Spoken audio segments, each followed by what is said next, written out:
ব্যথার স্প্রেগুলো পাচ্ছেন, ব্যথার জন্য ব্যবহার করতে পারেন ব্যথার স্প্রে।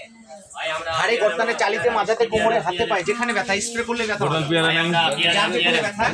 ব্যথার জন্য ব্যবহার করতে পারেন ব্যথার স্প্রে।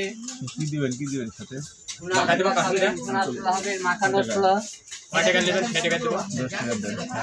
ব্যথার জন্য ব্যবহার করতে পারেন ব্যথার স্প্রে। হাড়ে গর্দানে চালিতে মাথাতে কোমরে হাতে পায়ে যেখানে ব্যথা স্প্রে করলে ব্যথা ভালো হবে। যার যেখানে ব্যথা, ব্যথার জন্য ব্যবহার করতে পারেন ব্যথার স্প্রে। ব্যথার স্প্রে গুলো বাঁচে। হবে লবণ বাড়া দিন। হবে খাও তো ইয়া নাই, পেঁয়াজ রসুন নেই। কি দিয়ে কাটতেছে? তাহলে আবার মানো না, তা আবার ইয়া খাই লাগে না।